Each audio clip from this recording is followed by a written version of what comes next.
আরজিকর হাসপাতালে তরুণী চিকিৎসককে ধর্ষণ এবং খুনের ঘটনায় কেন্দ্রীয় গোয়েন্দা সংস্থা সিবিআই এর সামনে হাজিরা দিলেন ডিওয়াইএফআই নেত্রী মীনাক্ষী মুখোপাধ্যায়। টানা 2 ঘন্টা জিজ্ঞাসাবাদ শেষে সিজিও থেকে বেরিয়ে তিনি জানান, তদন্তের প্রয়োজনে আবার যদি ডাকা হয় তাকে হাজিরা দেবেন তিনি। নির্যাতিতা দোষীদের শাস্তির দাবিতে গোটা রাজ্যের সাধারণ মানুষ লড়ছে। সিবিআই ইনভেস্টিগেশন করছে। নির্যাতিতা দোষীরা যাতে দ্রুততার সাথে তারা শাস্তি পায় তার জন্য সাহায্য করার সেই সাহায্য করতে এসেছিলাম। ওনারা সাহায্যের জন্য ডেকেছেন। শাস্তি চাই, সেই শাস্তি দেওয়াতে যদি তদন্তের কোনো কাজে কোনো সাহায্য আমাদেরকে করতে হয় আমরা করব এবং ডে 1 থেকে আমরা এই দাবিতে রাস্তাতেও রয়েছি। সাধারণ মানুষের কাছেও আমাদের এই একই আপিল যে নির্যাতিতা দোষীদের শাস্তির দাবিতে রাস্তায় থাকুন, কারণ এটা কোথাও না কোথাও শেষ হতে হবে। আরজিকরে খুনের পর 9 আগস্ট তরুণী চিকিৎসকের দেহ বের করার সময় সববাহী গাড়ি আটকে বিক্ষোভ দেখানো হয়। অভিযোগ, সেই দেহ নিয়ে চুপিসারে বেরিয়ে যাওয়ার চেষ্টা করা হয়েছিল। সেই সময় ডিওয়াইএফআই নেত্রী সহ সদস্যরা গাড়ি আটকান, ছিলেন মীনাক্ষীও। সূত্রের খবর, সেই সূত্রেই ডিওয়াইএফআই নেত্রীকে ডেকে জিজ্ঞাসাবাদ করে তার বয়ান রেকর্ড করতে ডেকে পাঠায় সিবিআই।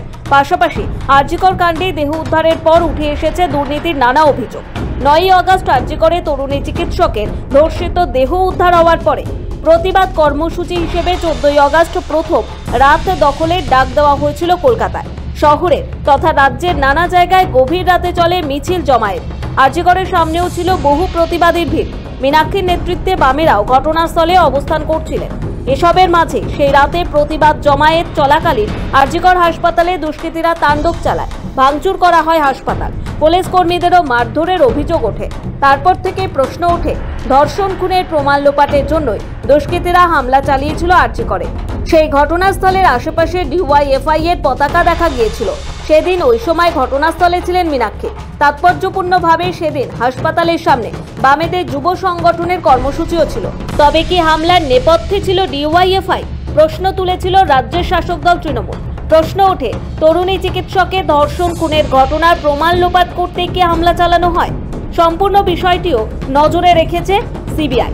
সূত্রের খবর, এ বিষয়ে জানতেই মীনাক্ষী মুখোপাধ্যায়কে তলব করে সিবিআই। ওই রাতে ঠিক কি হয়েছিল তা জানার জন্যই নেত্রীকে ডেকে পাঠান সিবিআই আধিকারিকরা। সিজিও থেকে বেরিয়ে মীনাক্ষী বলেন, গোটা দেশের মানুষ বিচার চাইছেন। প্রথম দিন থেকে রাস্তায় রয়েছেন, আগামীতেও থাকবেন। আইনি লড়াই চলবে রাস্তাতেও।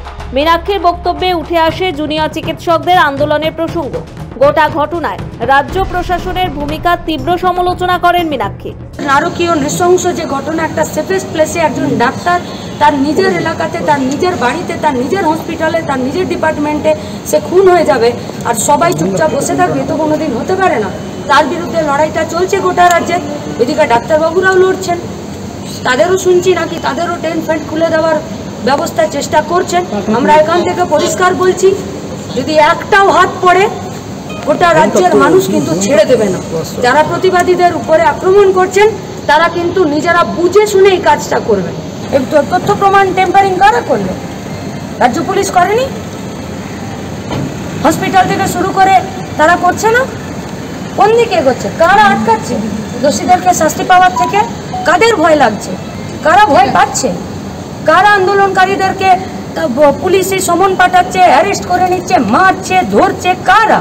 টানা 2 ঘন্টা জিজ্ঞাসাবাদ শেষে সিজিও থেকে বেরিয়ে তিনি জানান, তদন্তের প্রয়োজনে আবার যদি ডাকা হয় তাকে হাজিরা দেবেন তিনি। সৌভিক সান্যালের রিপোর্ট, সময়, কলকাতা।